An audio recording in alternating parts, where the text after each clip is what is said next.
We have built a world of walls and screens that separate us from the ancient rhythms of nature.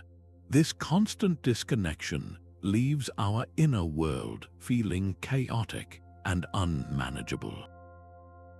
Yet the Stoics, those timeless philosophers of resilience, knew that the blueprint for self-mastery was written into the world around us all along. Marcus Aurelius wrote in his Meditations that whatever is in tune with you is in tune with me, and nothing is out of season for me, which is in season for you. He was speaking of nature itself as the ultimate teacher. This video will guide you through the profound Stoic lessons hidden within forests, storms, and stones, revealing how to build an unshakable inner peace by observing the world outside your door. You will walk away with a new mental framework for transforming chaos into calm and uncertainty into strength. We will uncover why a simple stone holds the secret to resilience, and how a passing storm can teach you everything about managing your emotions. What part of your own inner landscape feels most in need of a guide?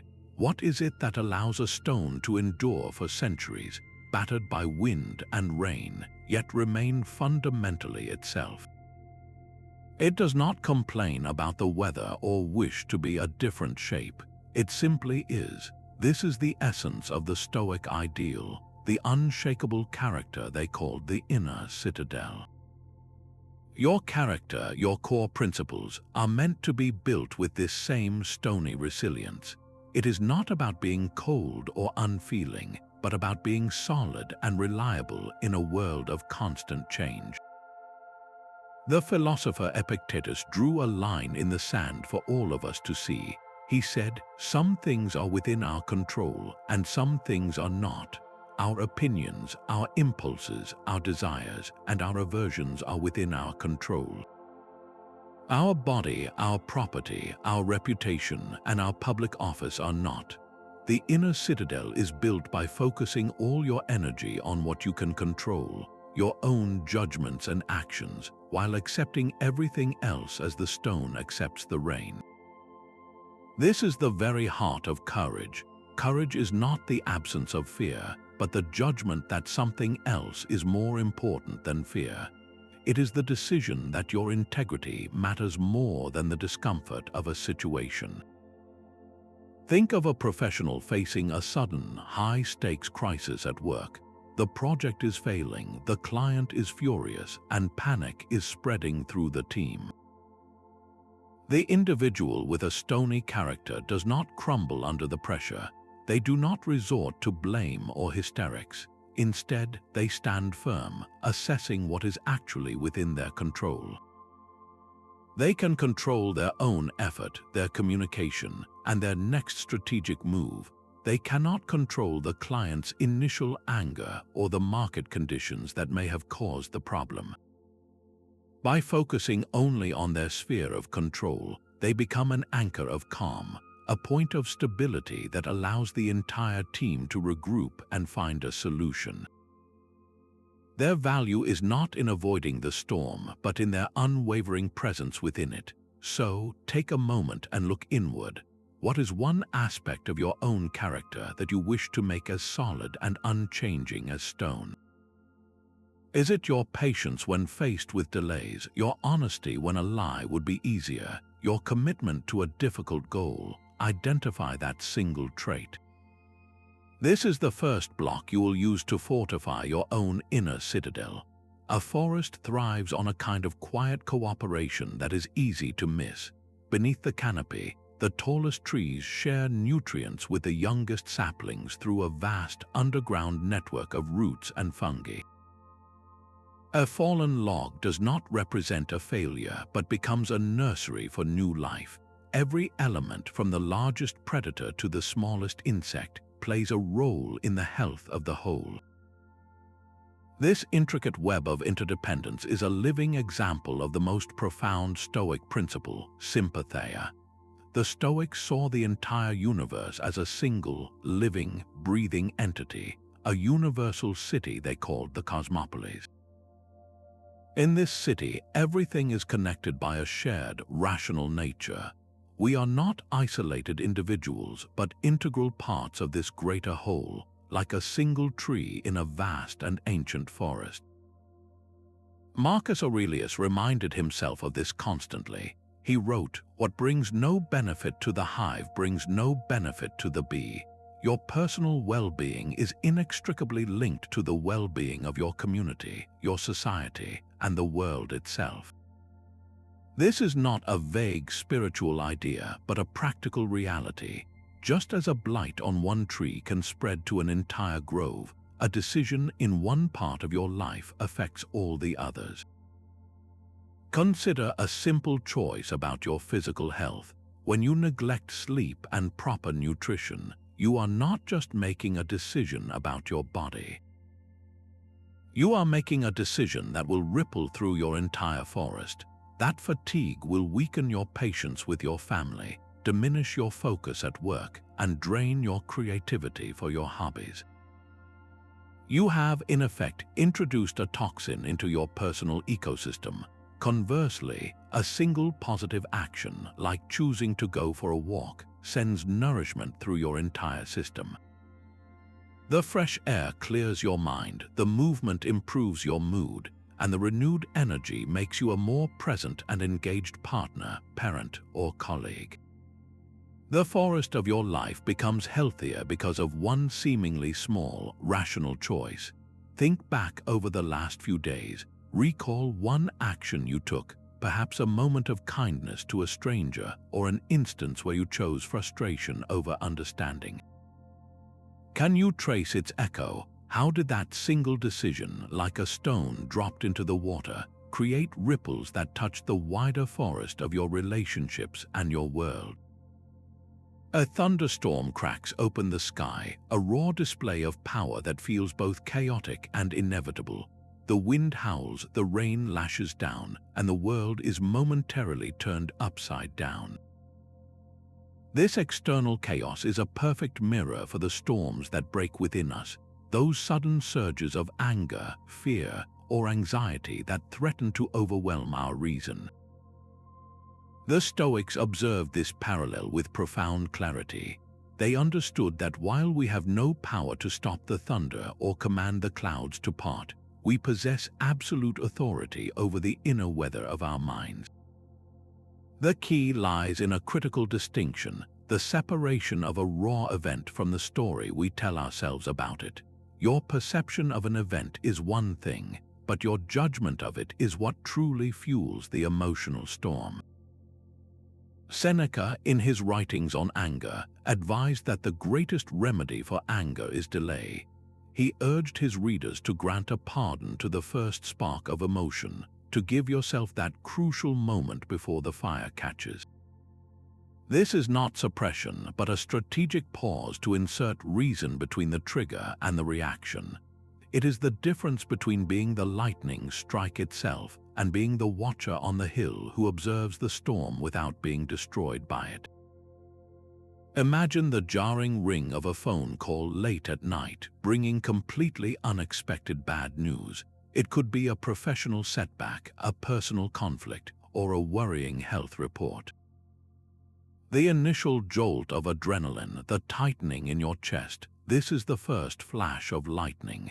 The event itself is neutral, a simple piece of information entering your awareness.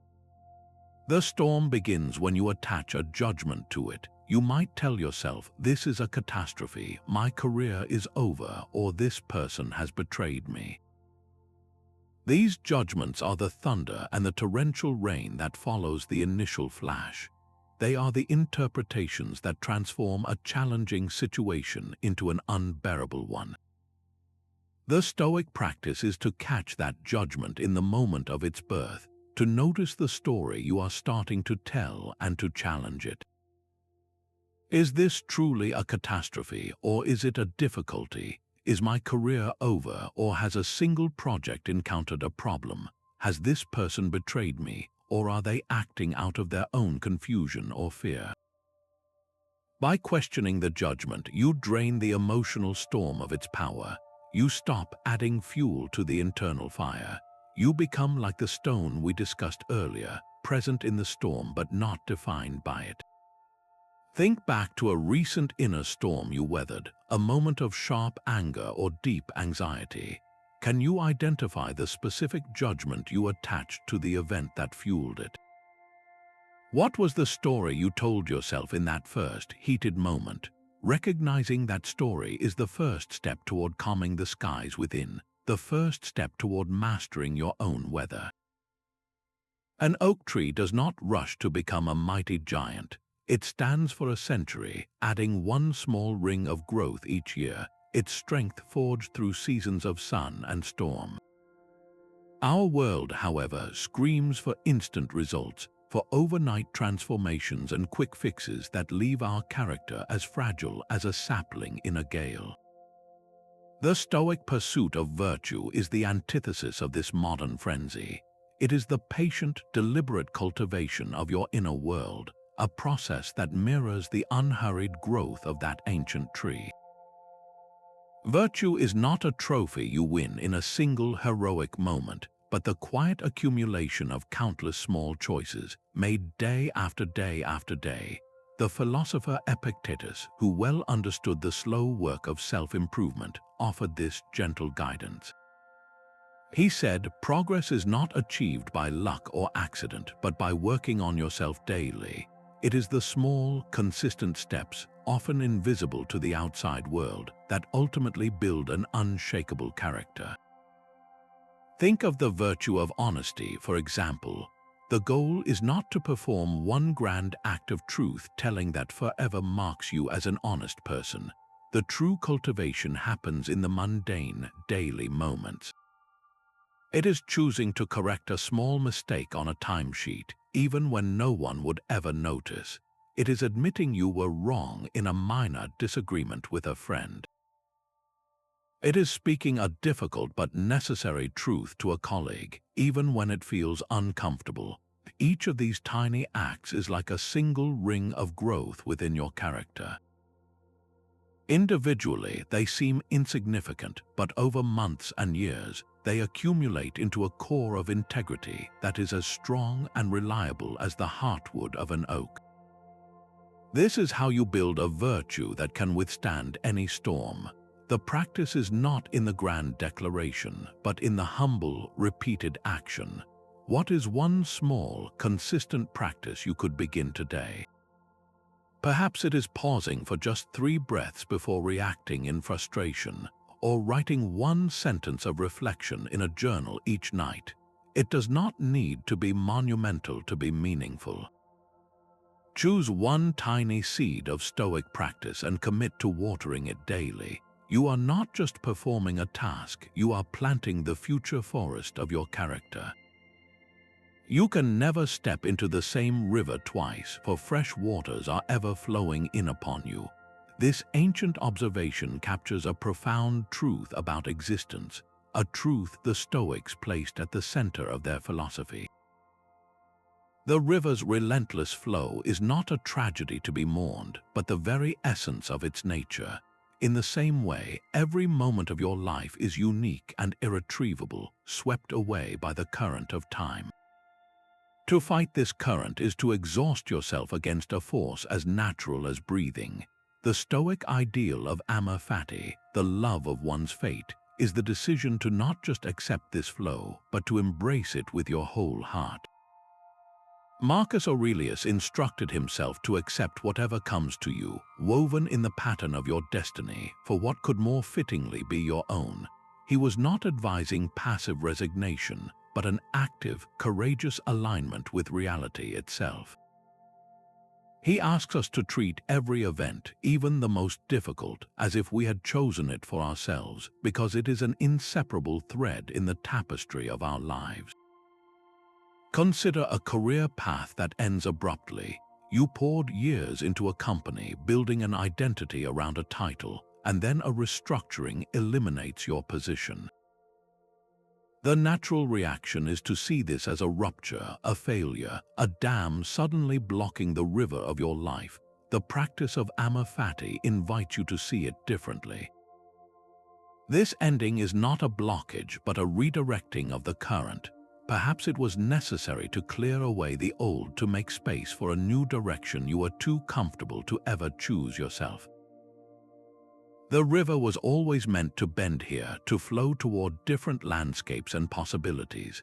The loss is real, but by loving this turn of fate, you stop fighting the current and start navigating it. You begin to look for what this new stretch of the river has to offer, what strength you must develop to navigate these unfamiliar waters. This shift transforms you from a victim of circumstance into the co-author of your story. Think of one recent change you resisted, a shift in your plans or a disappointment that left you feeling unmoored.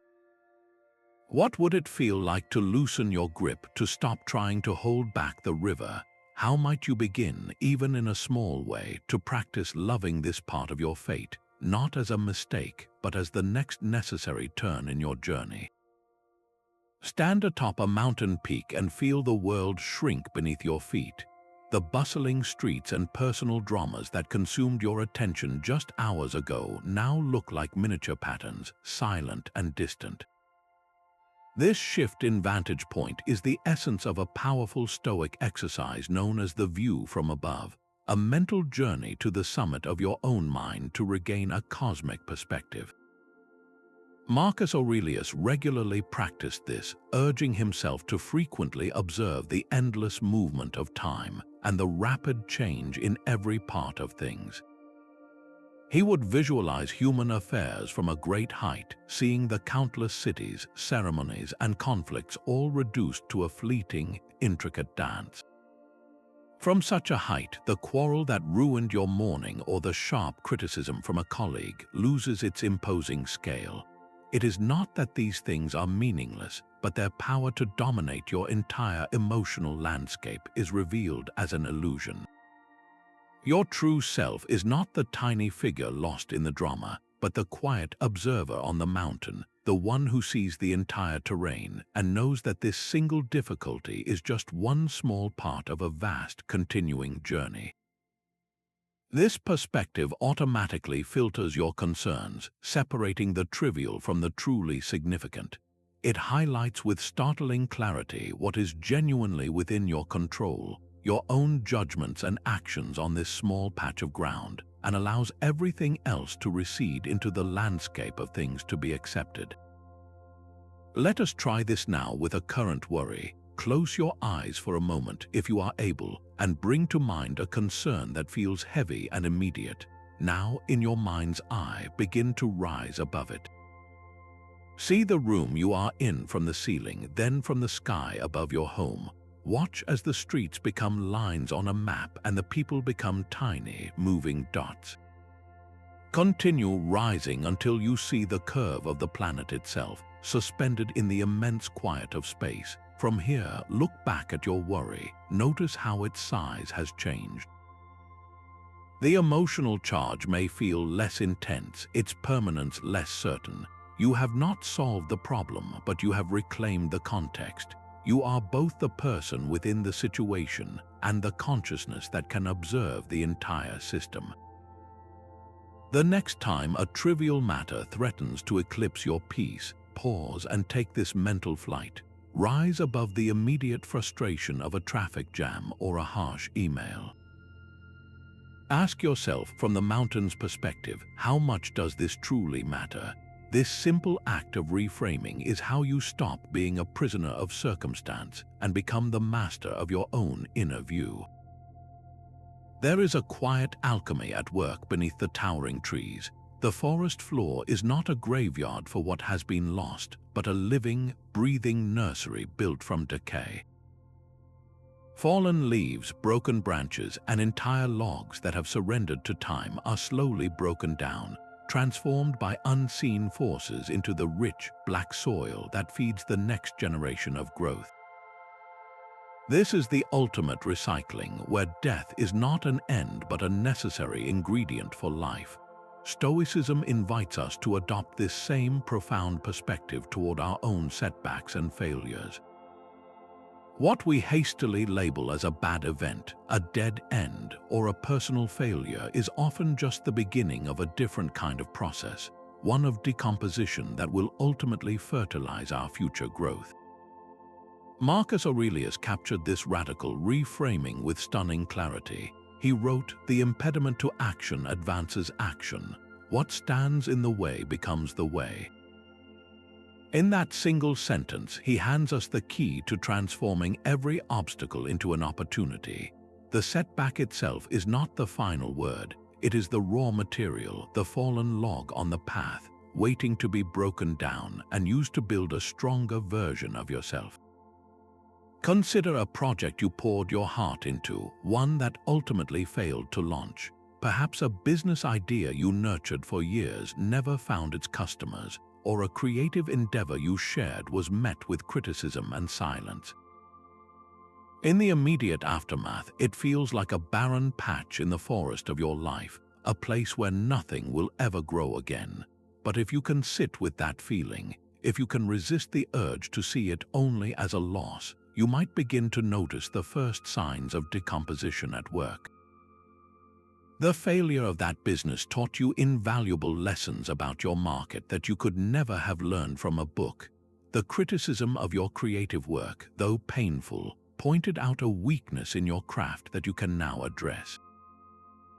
That seemingly dead project is decomposing, and from its nutrients, a new, more resilient understanding is beginning to sprout. It provided the fertilizer for a sharper skill set, a more realistic perspective, or the humility necessary for your next, more successful endeavor.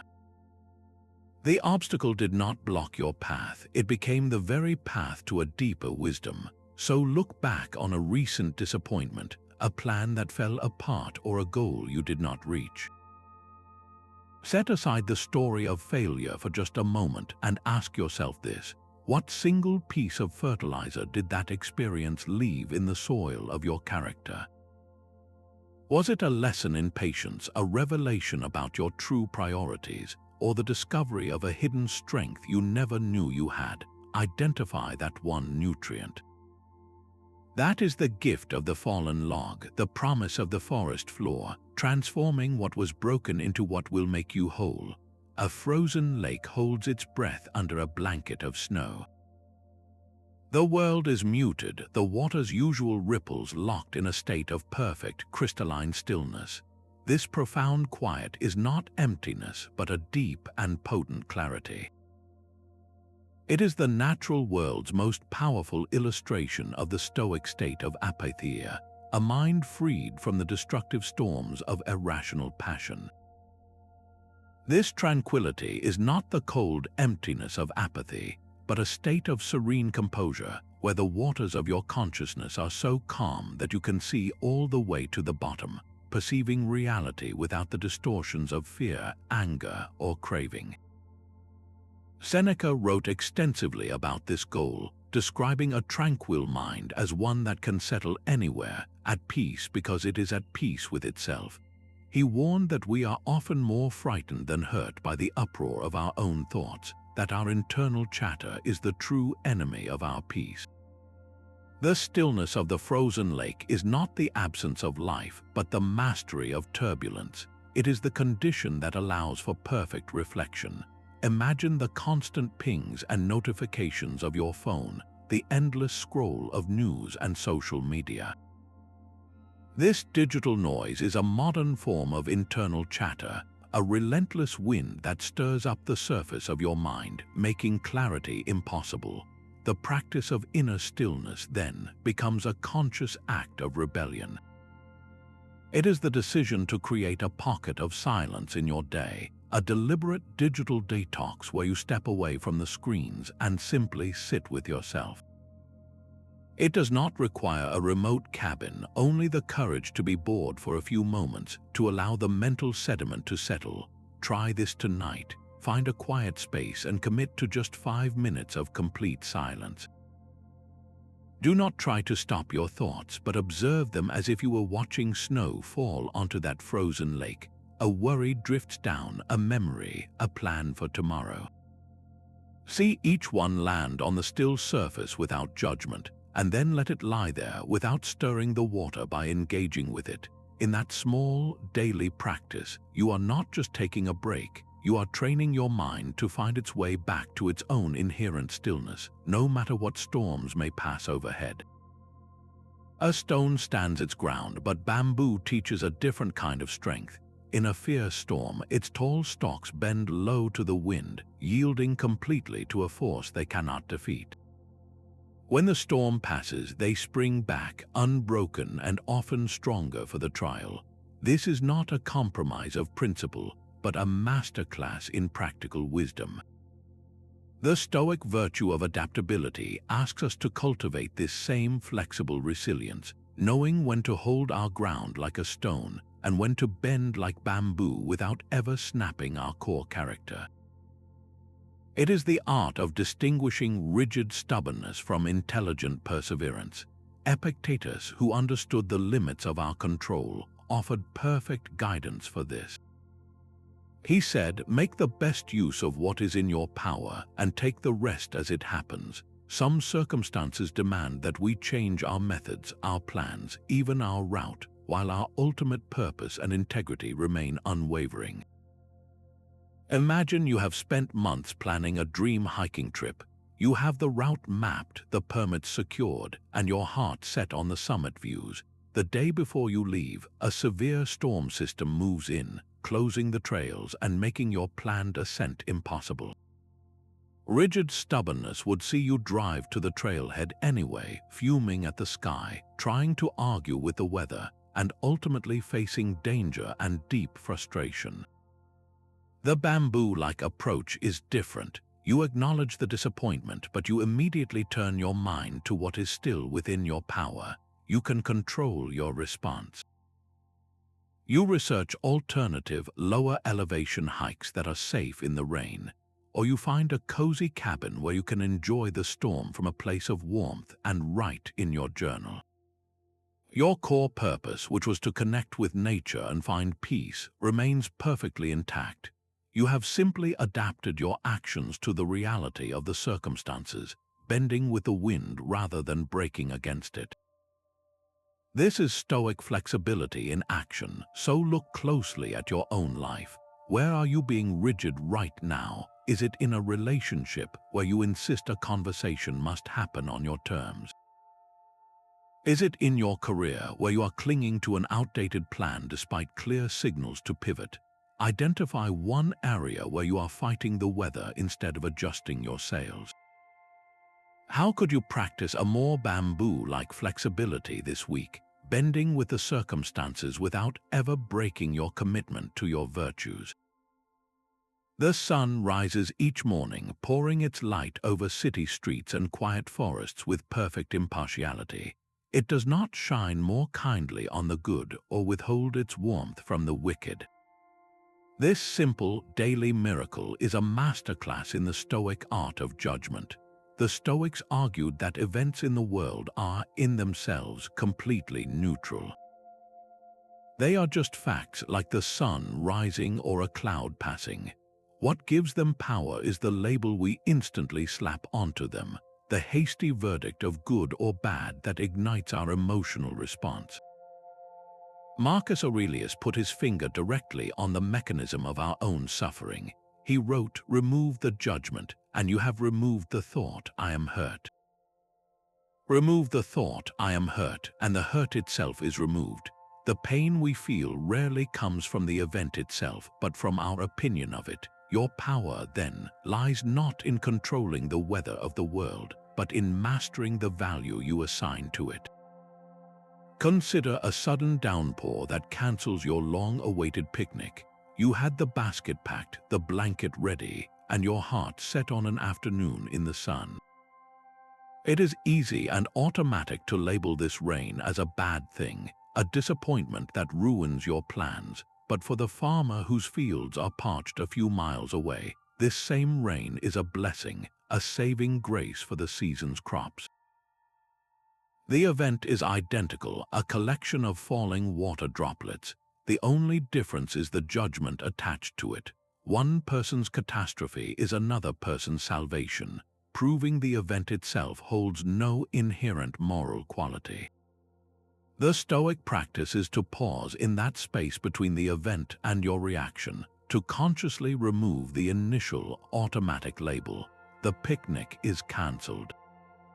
That is the neutral fact. The rest, the frustration, the sense of loss, is a story you are choosing to tell. By withholding judgment, you reclaim your freedom. You can feel disappointment without being defined by it. You can acknowledge the change of plans without letting it cloud your entire day. Now, bring to mind a recent event you immediately categorized as bad. Perhaps a last-minute work assignment disrupted your evening, or a friend cancelled plans. Look at that event again, but this time try to see it with the impartial eye of the sun. Strip away the story of inconvenience or personal slight. What are the bare, neutral facts? A task was assigned, a message was sent. Without the judgment, where is the hurt? This is not about suppressing emotion, but about seeing reality more clearly, and in that clear sight, finding a profound and lasting peace. The vibrant green of summer surrenders to the fiery red of autumn without a whisper of complaint. We watch the leaves fall, knowing this death is not an end but a necessary surrender for the quiet rest of winter and the eventual explosion of life in spring. This cycle is the world's most elegant lesson in amor fati, the love of fate, applied to the arc of our own lives. The Stoics observed that our deepest suffering does not spring from life's inevitable changes, but from our rebellion against them, from our futile fight against the natural order. We rage against the aging of our bodies, we mourn the passing of our youth, and we fear the finality of death as if they were personal insults rather than universal laws.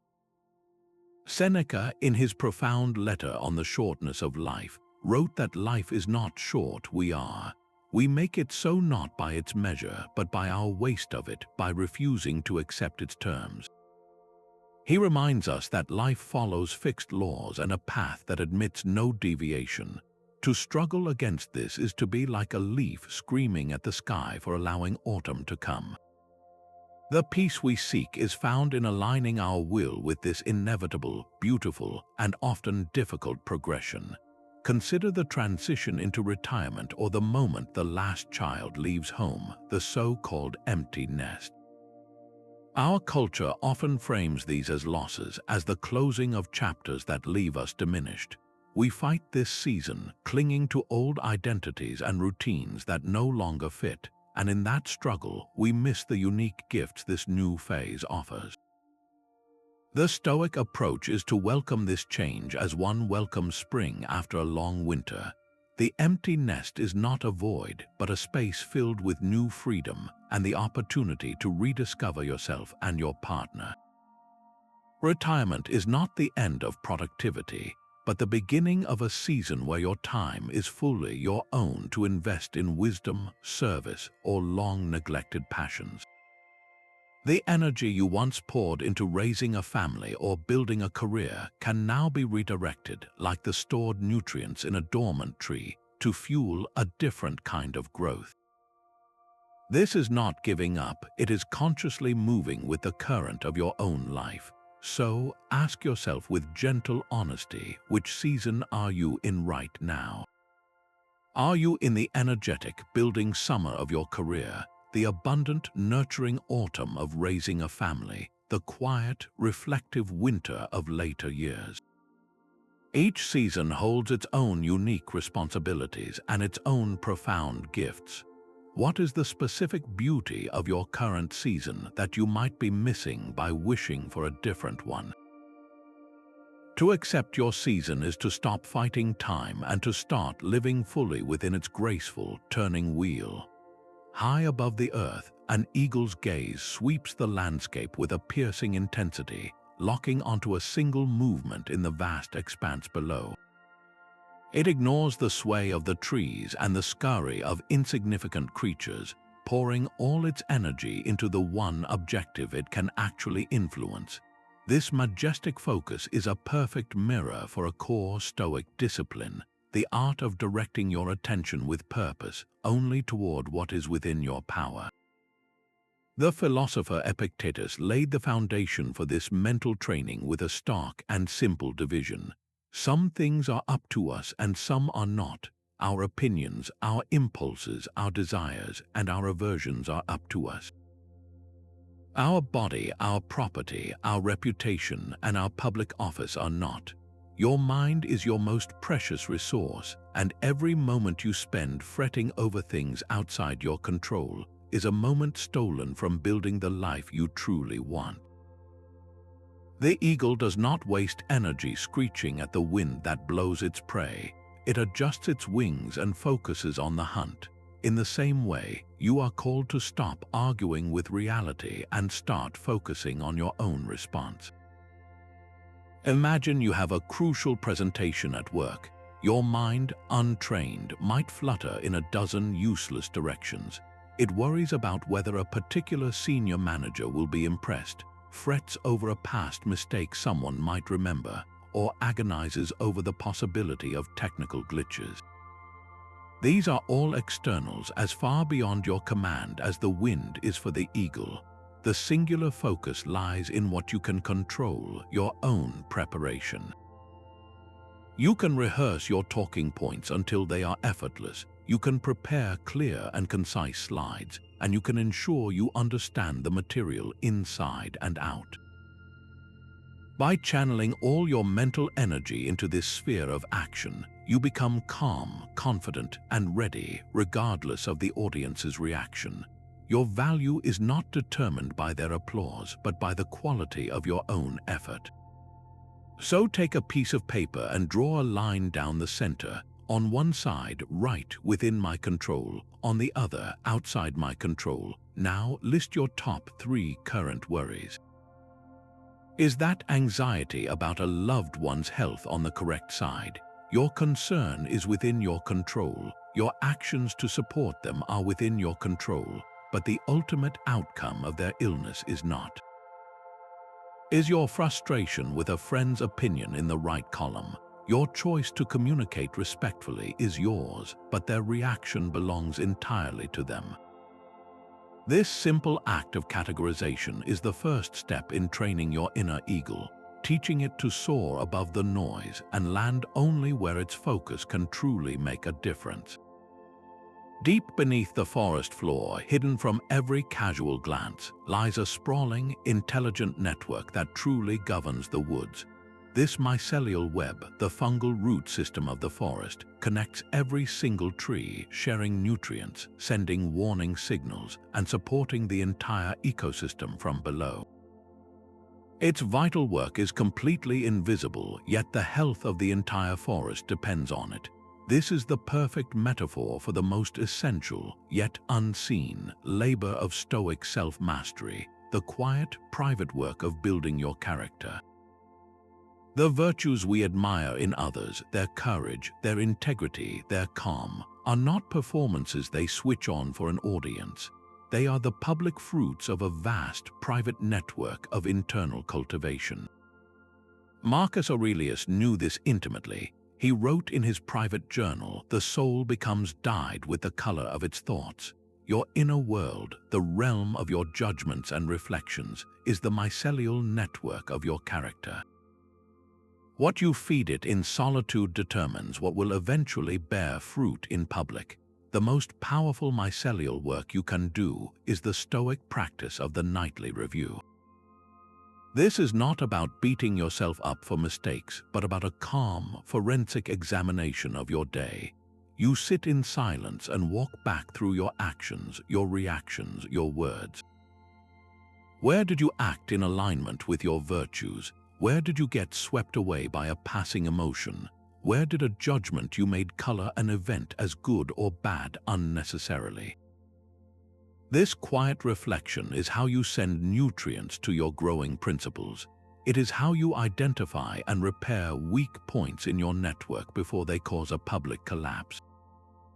Think of a moment today when you felt a flash of impatience. In your nightly review, you would revisit that moment not with self-condemnation, but with curiosity. What thought triggered that impatience? Was it a story you told yourself about being disrespected? By examining it, you break that mental connection. You strengthen the neural pathway for patience instead. This is the hidden work that, over time, makes patience your default setting. So what single, unseen action can you take today to feed your own underground network? Will you spend 5 minutes in silent reflection before bed? Will you write down one judgment you made and question its truth? This is the work nobody will ever see, the mycelial labor that will one day allow you to stand as strong and resilient as the mightiest oak in the forest. A single lightning strike can erase a towering tree in an instant. Its journey from seedling to giant, a story of decades, is ended in a flash of raw power.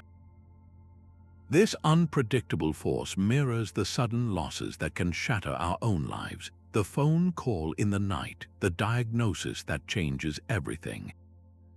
Stoicism does not ask us to ignore this terrifying fragility, but to embrace it as the very key to living fully. The practice is memento mori, the remembrance of death, and it is not a morbid obsession, but a profound tool for clarifying what matters most. Seneca, in his letters, put it with startling urgency. He wrote, "You are living as if destined to live forever. No thought of your frailty ever enters your head. Of how much time has already gone by you take no heed. You act like mortals in all that you fear and like immortals in all that you desire. We treat our time, our most precious and finite resource, as if it were an endless well, while we guard our material possessions with fierce scarcity." A sudden health scare delivers this truth with the force of a lightning strike. The endless to-do list, the petty grievance with a coworker, the pursuit of a bigger paycheck, all of it is instantly revealed as trivial noise. In that stark moment, your focus narrows with perfect clarity to the present. You notice the warmth of a loved one's hand, the simple comfort of a deep breath, the profound beauty of an ordinary morning. The practice of memento mori is the conscious cultivation of that clarity before crisis forces it upon you. It is asking yourself, if this were my last hour, would I be spending it this way? Would I be worrying about this criticism, or would I be telling my family I love them? This question is not meant to provoke anxiety, but to liberate you from the trivial. It dissolves the stories we tell ourselves about having endless tomorrows to make amends or pursue our dreams. So, for the next hour, live with this gentle awareness in the back of your mind. Let it be an experiment. As you move through your tasks, pause occasionally and ask, if this hour were my final one, what would I truly see? The texture of the light through the window, the sincerity in a friend's voice, the weight of a cup in your hand. Notice what you would pay attention to and what you would let fall away. This is how a lightning strike, whether real or imagined, becomes not an agent of destruction, but a teacher of profound presence. High on a windswept mountain ridge, where soil is scarce and the elements are relentless, a patch of lichen clings to the bare stone. It is a humble union of fungus and algae, a pioneer life form that asks for almost nothing from the world, yet it patiently transforms rock into a foundation for future forests. This quiet organism embodies a radical Stoic truth that our capacity for contentment is not measured by what we acquire, but by how little we truly need to feel whole. The relentless pursuit of more, of newer, of better, is a storm of our own making, a tempest that constantly stirs the waters of our mind. The lichen shows us a different way, a path of profound simplicity. The philosopher Epictetus, born into slavery and thus intimately acquainted with having little, cut to the heart of the matter. He said that wealth consists not in having great possessions, but in having few wants. He was not praising poverty, but pointing to a fundamental shift in the source of our happiness. When your sense of well-being is tied to external things, you hand over the keys to your inner peace to a world you cannot control. The wind can blow it away, a market can crash and take it, or time can simply erode it. But when you find your wealth within, in the quality of your character and the depth of your appreciation for what is already here, you build a fortress that no external circumstance can assail. This is the resilience of the lichen, thriving not in spite of its harsh conditions, but because it has learned to draw its sustenance from the most basic elements of existence. Think of the last time you sat down to a simple, home-cooked meal, perhaps just a bowl of soup and a piece of bread. When you eat with full attention, without the distraction of a screen or the nagging thought of the next thing, the experience transforms. You notice the warmth of the bowl in your hands, the rich aroma, the satisfying simplicity of the flavors. This meal, in its humble state, can bring a deeper sense of nourishment and contentment than the most extravagant feast eaten in a state of stress and distraction. The same principle applies to a walk in a local park. You do not need a majestic national park to experience the stoic value of nature. A walk along a familiar path, where you consciously notice the way the light filters through the leaves, the sound of your own footsteps, the coolness of the air in your lungs, can be a profound exercise in finding abundance in simplicity. The luxury is not in the scenery, but in the quality of your attention. So pause for a moment and look at the landscape of your own life. What are 3 simple, readily available pleasures that you often overlook in your pursuit of bigger things? Is it the first sip of coffee in the morning quiet, the feeling of clean sheets at the end of a long day, the sound of a loved one's laughter from another room? Write them down not as a list of things, but as a reminder of the lichen-like wealth that is already yours, clinging steadfastly to the rock of your daily life. For thousands of years, sailors on the open ocean have looked to a single, fixed point of light to find their way home. The North Star remains constant while the entire sky wheels around it, an unwavering reference in a sea of darkness. Your moral character must become that same fixed point in the swirling chaos of daily life.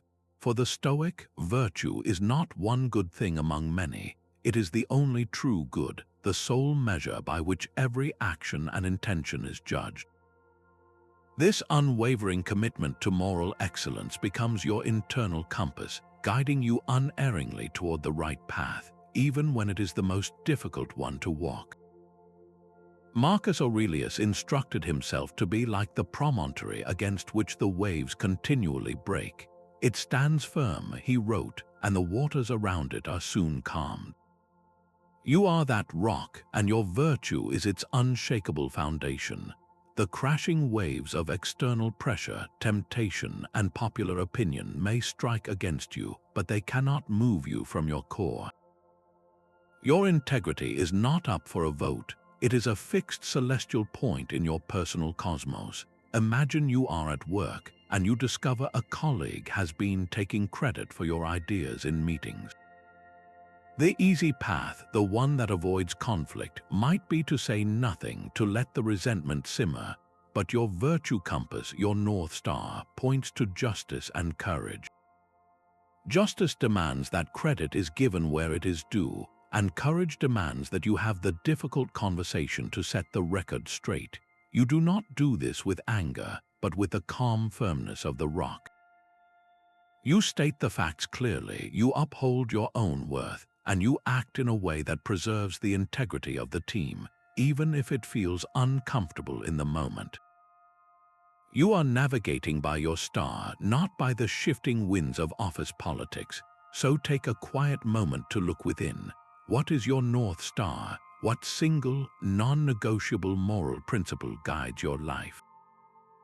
Is it honesty above all else? Is it compassion? Is it a relentless commitment to fairness? Write it down. Then think of a recent decision, large or small. Did you follow that guiding light, or did you allow yourself to be pulled off course by fear or convenience?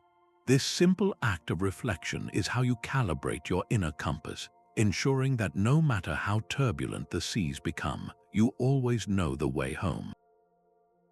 A gardener knows that a tree only grows stronger when its dead branches are cut away.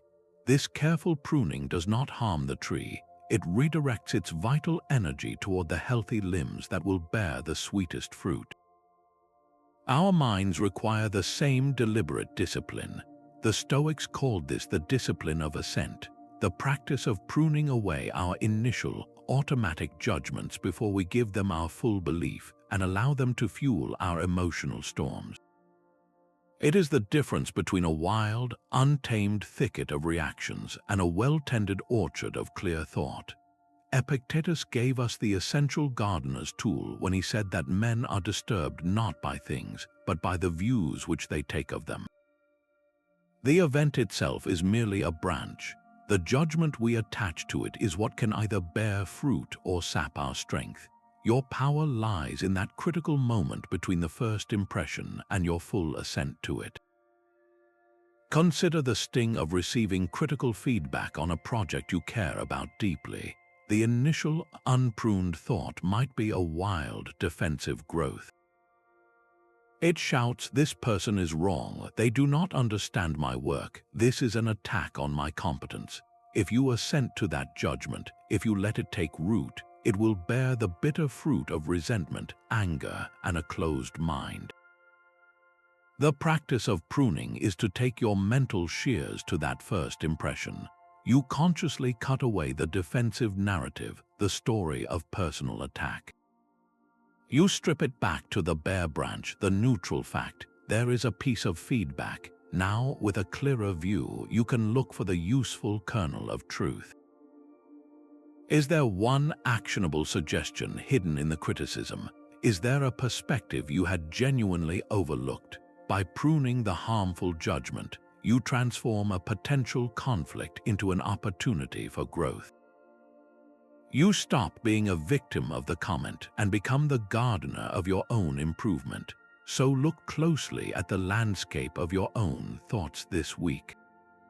What is one recurring negative judgment that consistently stirs up your inner weather? Is it the automatic thought that a change in plans ruins your entire day?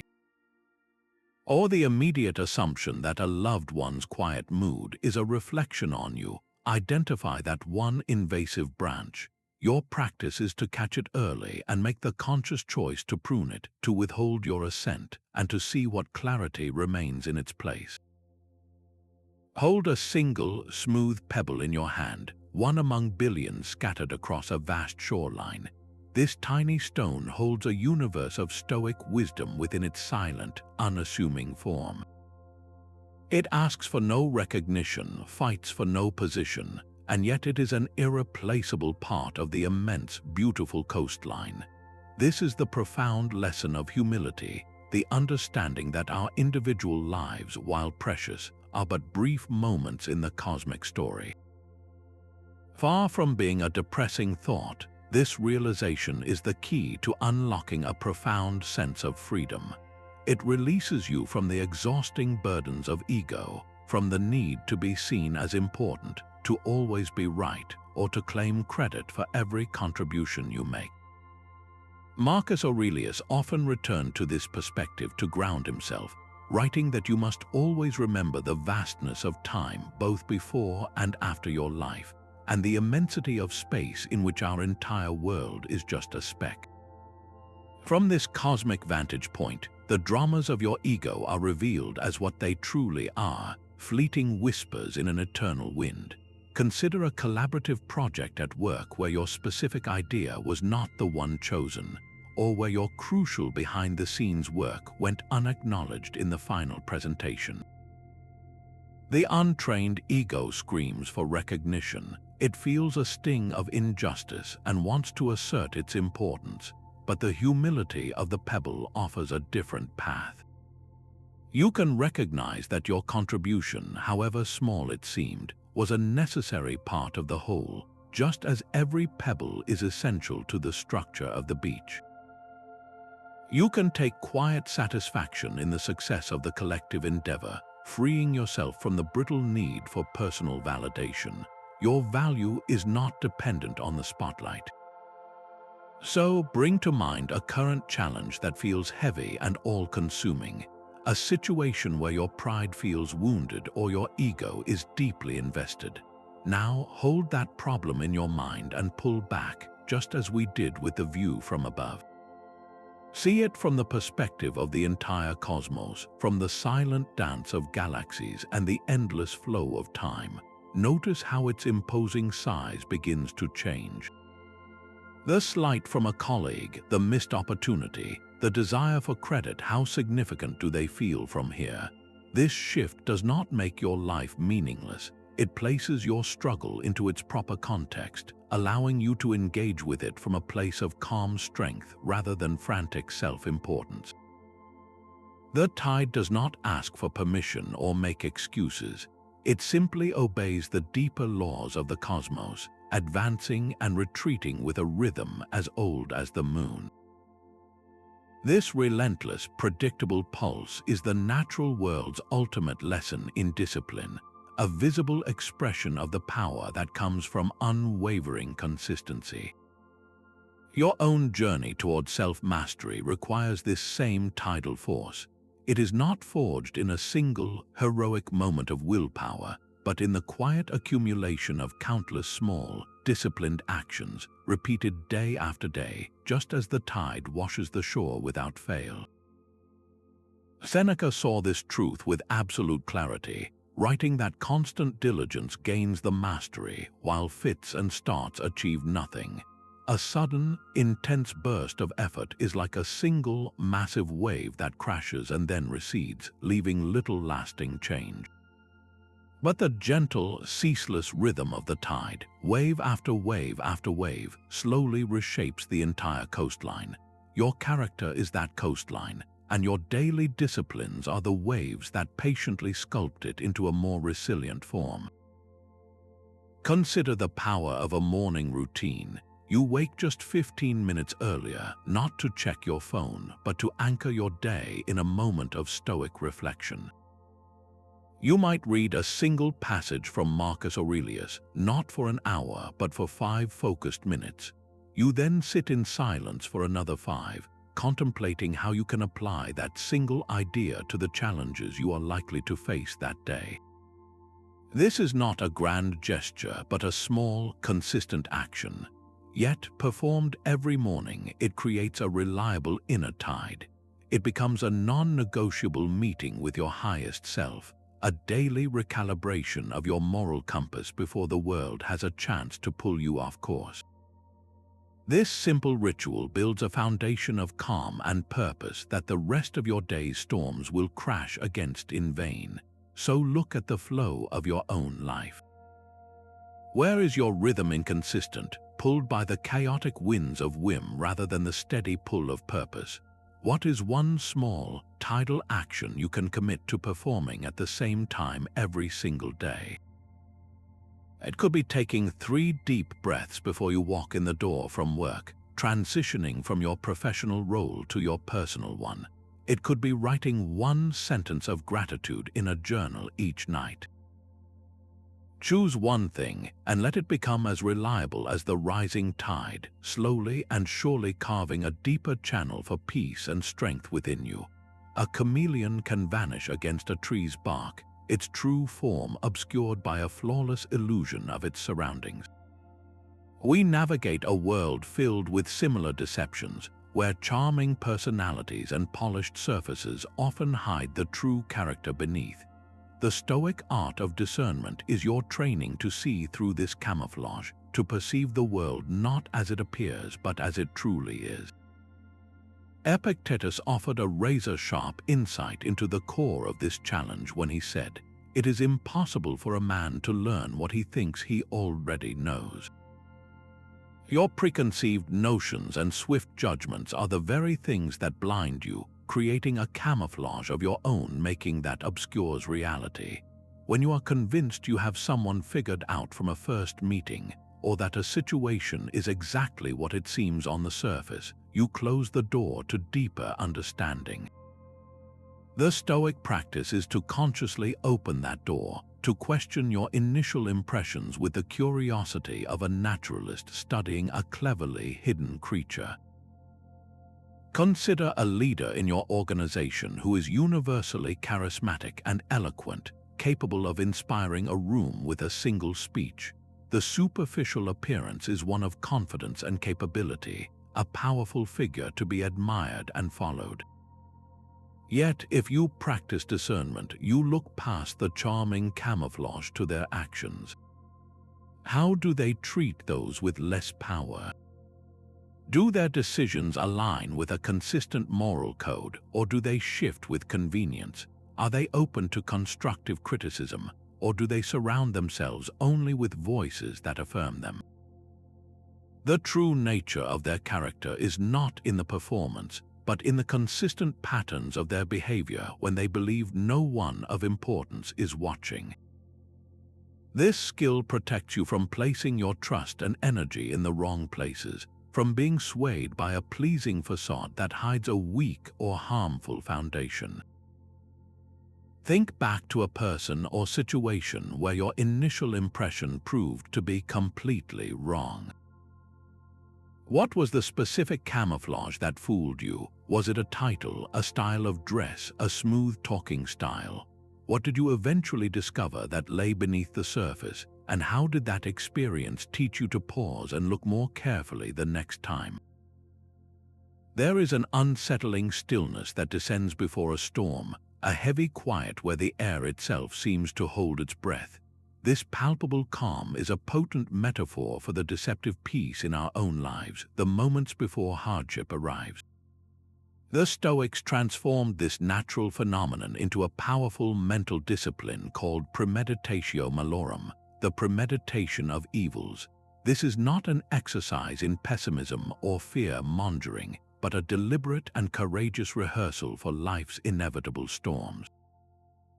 By mentally walking through potential difficulties, you inoculate yourself against the paralyzing shock of adversity when it finally strikes. Seneca, the great Roman statesman, made this a daily practice. He wrote, "I lose a friend, what then? I have known this to happen. I will not be indignant as if something unprecedented had occurred. I will not be surprised as if this was not the law of the universe."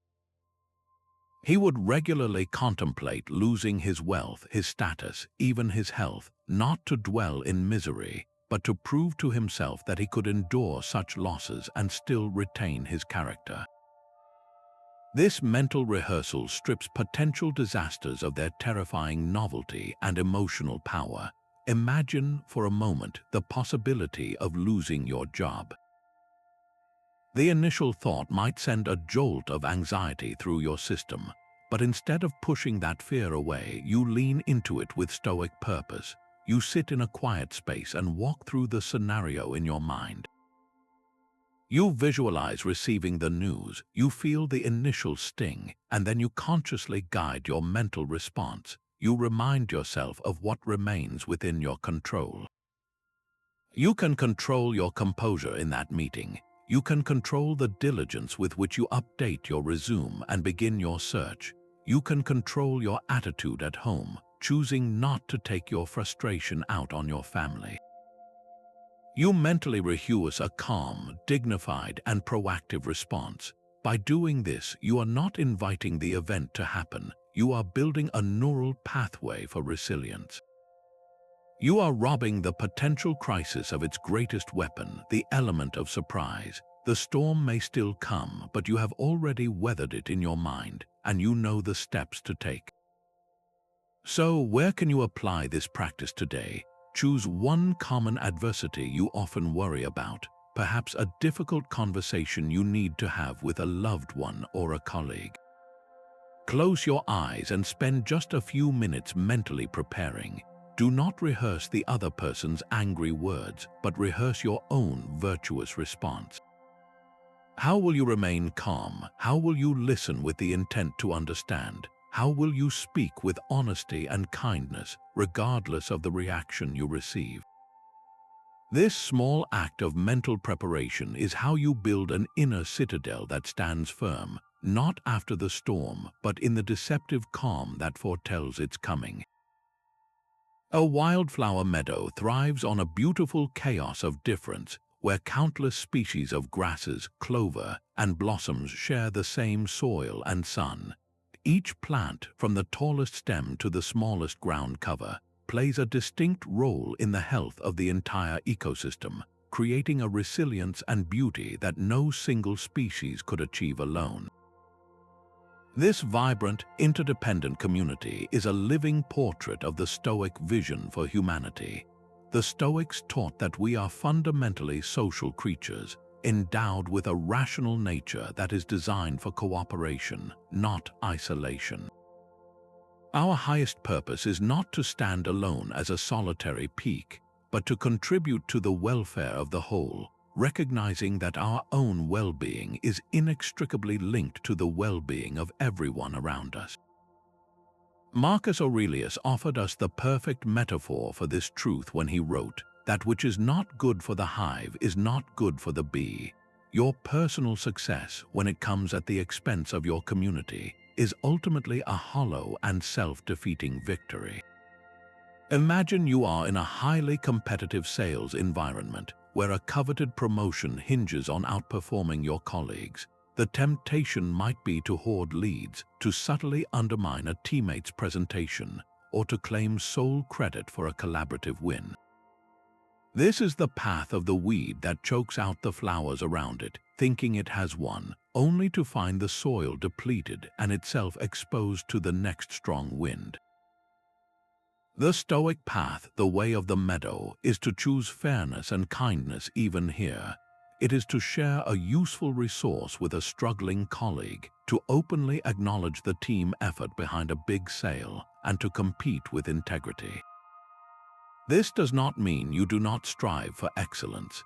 It means you understand that your long-term strength and reputation are built on the health of your professional ecosystem. By strengthening the whole team, you create an environment where everyone, including you, can rise together. So look at the various meadows in your own life, your family, your workplace, your neighborhood. What is one specific action you can take this week that actively benefits that wider community, even if it offers you no immediate personal advantage? Could it be mentoring a new member, initiating a neighborhood cleanup, or simply listening deeply to a family member without interruption? This single act of contributing to the common good is how you plant a seed that will one day blossom into a more resilient and beautiful world for everyone. Within the silent darkness of a chrysalis, a caterpillar's body dissolves into a kind of organic soup, a complete deconstruction of its former self before it is reassembled into a butterfly. This is not a gentle evolution, but a total revolution of form and function. The Stoic path asks for a similar metamorphosis, not of your body, but of your mind. The goal is to dissolve the rigid perceptions and automatic judgments that keep you trapped, and from that raw material, build a new way of seeing the world. The philosopher Epictetus pointed directly to this radical transformation when he taught that progress is achieved not by improving your circumstances, but by improving yourself, which is to say, by changing the character of your judgments. You are not here to rearrange the external world to your liking. You are here to fundamentally transform your internal relationship to it. This is the true meaning of Stoic progress, a complete rewiring of your interpretive lens. Imagine a person living with a chronic illness. The initial caterpillar-like perception is one of victimhood and curse, a story that the universe has been unfair and that life has been diminished. This judgment creates a prison of resentment and despair. The metamorphosis occurs when they consciously choose to dissolve that story. They begin to see the illness not as a curse, but as a relentless, unforgiving teacher. It becomes the instructor of profound patience as they learn to navigate daily limitations. It becomes the coach of resilience, forcing them to find strength they never knew they possessed. It becomes the guide to deeper empathy, allowing them to connect with the suffering of others in a way they never could before. The circumstances have not changed, but the person has been utterly transformed, emerging from their chrysalis of suffering with a new perspective that grants them a freedom their old self could never have imagined. So look inward at your own chrysalis of thought. What is one deeply held, negative perception you have been carrying? Is it the belief that a certain person in your life is an obstacle to your happiness? Or the story that a past failure defines your future? Are you willing to let that rigid judgment dissolve, to break it down into its raw components, and from that material, build a new, more constructive and empowering view? The quiet, protective darkness of a cave offers a sanctuary from the relentless weather outside. This natural refuge is the ultimate metaphor for a vital Stoic discipline, the deliberate withdrawal from the noise of public life to strengthen your inner world. This practice is not escapism, but a strategic retreat for the purpose of deep reflection and consolidation, a way to examine your life with the clear-eyed focus that constant distraction makes impossible. Seneca understood this need intimately, advising that we must retreat into ourselves as often as possible, for a man who is unfamiliar with his own self cannot be unfamiliar with anything else. He insisted this was most crucial precisely when we are at our busiest, when the demands of the world threaten to pull us into 1,000 pieces. This is not running away, it is the conscious act of gathering your scattered self back into a single, solid point of focus. The goal is to create your own cave, a designated space and time in your own home where you can practice this essential withdrawal. It does not need to be a physical cave, but a corner of a room, a comfortable chair, or even a spot in your garden that you dedicate to quiet thought. The key is consistency and the elimination of distractions.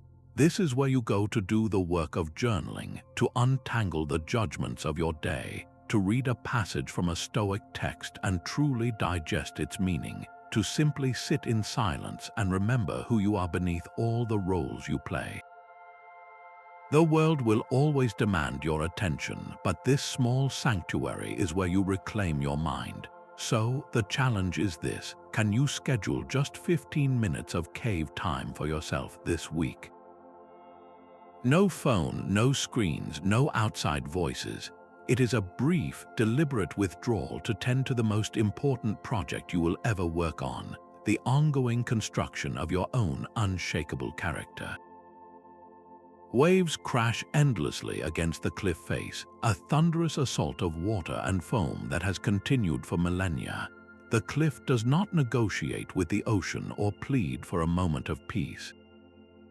It simply stands, its boundary with the sea absolute and non-negotiable, shaped by the relentless pressure but never moved from its essential form. This is the physical embodiment of a crucial Stoic practice, the art of setting firm, virtuous boundaries. Your inner peace is your most sacred territory, and like that cliff, it requires defensible borders against the pounding waves of external pressure, distraction, and vice. The philosopher Musonius Rufus taught that we must train ourselves to face hardships, not luxuries, for avoiding vice requires the same disciplined fortitude as enduring physical toil. Every time you say no to a distraction that pulls you from your purpose, or to an unhealthy desire that weakens your character, you are not being rude or rigid. You are performing an act of virtue, actively protecting the integrity of your inner citadel. This is not about building walls to isolate yourself, but about defining the shoreline of your soul so you can engage with the world from a position of strength, not desperation. Consider a friendship where the primary activity has become sharing negative gossip. Each conversation is a wave of cynicism and judgment crashing against your peace, eroding your own character by tempting you to participate. Setting a cliff-like boundary here is an act of profound self-respect and moral courage. It might sound like calmly stating, "I value our connection, but I am trying to cultivate a more positive mindset, so I need to step away from these kinds of conversations." You are not attacking the other person, but you are absolutely defending your own inner landscape from their corrosive influence. The cliff does not get angry at the wave for being wet. It just consistently occupies its own space. Your boundary, held with calm consistency, is what allows you to remain unmoved by the chaos around you. So look closely at the coastline of your own life. Where are the waves of other people's demands or your own temptations slowly eroding your peace and principles? Is it the constant pull of social media stealing your focus? The colleague who consistently dumps their stress onto your desk? Identify one area where you need to become more cliff-like. What single, firm boundary can you establish this week to protect the sanctity of your inner world? A bee lands on a blossom, its only intent to gather the sweet nectar it needs to survive. In that single, focused act, it brushes against the flower's pollen, carrying it to the next bloom and enabling the entire garden to flourish. The bee does not intend to help the flower, and the flower does not consciously offer a reward. Their cooperation is a seamless expression of their inherent natures, a silent agreement that sustains the whole system. This elegant symbiosis is a living lesson in the Stoic virtue of beneficence, the rational duty to do good for others not as a burdensome obligation, but as the most natural expression of who we are. Marcus Aurelius framed this purpose with stark clarity, writing, "What is not good for the swarm is not good for the bee." Your own well-being is inextricably linked to your actions toward the hive. To act with kindness and generosity is not an extra credit assignment in the course of virtue. It is the core curriculum of a rational, social being. It is the pollen you are designed to carry. Think of a colleague at work who seems overwhelmed by a project, struggling silently with a task just outside your official responsibilities. The easy path is to stay in your own lane, to focus only on your defined duties. The path of beneficence is to notice their struggle and offer specific, genuine help.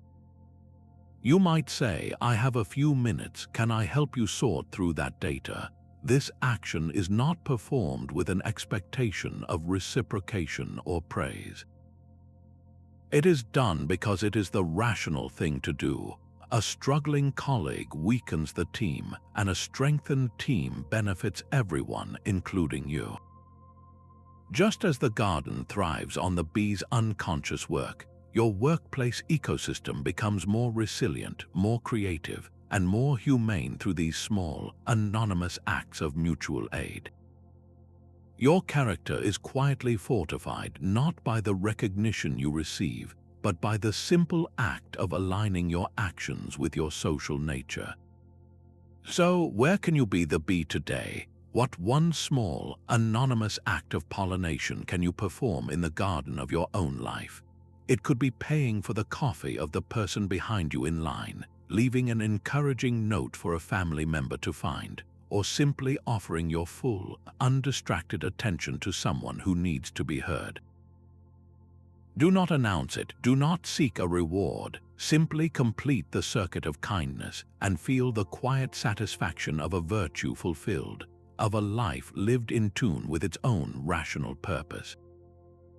A shout into the canyon always returns, a perfect reflection of the sound you sent out. Your reputation in the world functions with this same unavoidable law of cause and effect. It is the echo of your character, returning to you based on the words you have spoken and the actions you have taken. The Stoics held a nuanced view on this. They insisted that your reputation itself is an external, entirely outside your direct control, and therefore not to be your primary concern. Yet they also taught that you are absolutely responsible for the quality of the echo you produce. Epictetus drew this vital distinction with his typical clarity. He said, "It is not what others think of you that should concern you, but how you act." Your focus must remain fixed on living with integrity, and then accept whatever sound returns from the canyon walls, knowing you have done your part. This is the balance, to act virtuously without being enslaved by the need for applause or the fear of criticism. Consider a leader who manages a large team. They understand that they cannot control the private opinions of every employee, the gossip that may circulate, or how their decisions are initially perceived. These are the unpredictable winds in the canyon. What they can control with absolute precision is their own consistency. When they treat every team member, from the intern to the senior vice president, with the same level of respect and fairness, they are sending a clear, strong sound into the world. When they follow through on their promises and give credit where it is due, they reinforce that signal. Over time, this consistent virtue creates a powerful and positive echo. It builds a deep, resilient trust that survives even when a single decision is unpopular. The team knows from endless repetition what to expect from their leader's character. The reputation is not the goal, but it becomes the natural and trustworthy byproduct of a life well lived. So, pause for a moment and listen to the silence. If the canyon of your life were to echo back every action and word from your past week, what would you hear? Would it be a chaotic noise of conflicting messages, or a clear, steady tone of integrity? What one consistent sound do you wish to send out tomorrow? The world begins again with the first light. Before the rush of traffic and the glow of screens, a hopeful chorus of birds greets the dawn, each song a declaration that the past night is over and a new day has arrived. This daily symphony is nature's purest lesson in renewal, a rhythm the Stoics built into the very core of their philosophy. They understood that the sun's rise is not just a celestial event, but an invitation to wipe the slate of your soul completely clean. Yesterday, with all its stumbles and successes, is gone, its lessons learned and its burdens no longer yours to carry. Today is a blank page, an untouched opportunity to apply wisdom, to practice courage in small ways, and to act with justice in every interaction, regardless of what came before. Seneca captured this spirit perfectly when he wrote that each new day is a new life for the wise person. He was not speaking of literal rebirth, but of the mental shift required to live fully in the present. To the Stoic, dawn is a philosophical alarm clock, reminding you that your virtue is not a cumulative scorecard, but a daily practice that must be chosen anew each morning. This is where theory meets the quiet reality of your life. The practice is a simple morning meditation, a few moments of intentional silence before the day begins. As you sit with your coffee or simply by the window, consciously lay aside the weight of yesterday's frustrations and tomorrow's anxieties. Visualize them as stones you are setting down on the riverbank before stepping into the fresh current of today. Then set a single, clear intention for virtue. It does not need to be grand. Your intention might be to listen more patiently than you did yesterday, or to speak with complete honesty in a difficult meeting, or to find one small opportunity for generosity. This is not about crafting a to-do list, but about aligning your moral compass before you step out the door. So when you next wake to the sound of birds or the first rays of sun, greet the new day not with a list of chores, but with a single, powerful question posed to your future self. What good shall I do this day? The forest, the storm, and the silent stone are not merely backdrops to our lives, but active instructors in the art of living. We have walked through these landscapes and found a common thread, a single truth woven into every branch and pebble, that self-mastery is not a battle against our nature, but a homecoming to it. It is the conscious decision to align our inner world with the rational, orderly flow of the cosmos itself. The resilience of the stone, the interconnectedness of the forest, the transient fury of the storm, all point toward this essential harmony. Marcus Aurelius, whose words have guided us, offered the ultimate synthesis of this wisdom. He wrote, "Accept the things to which fate binds you, and love the people with whom fate brings you together, but do so with all your heart." This is the final lesson: to love your fate by seeing your place within the vast, beautiful, and rational system of nature. Your journey does not end here. It simply finds a new beginning in every sunrise, every gust of wind, every challenge you meet. What part of the natural world will become your personal teacher from this day forward? Which of these Stoic lessons from nature resonated most deeply within the quiet landscape of your own mind? Share your reflection in the comments below, and let us continue this shared journey toward an unshakable peace.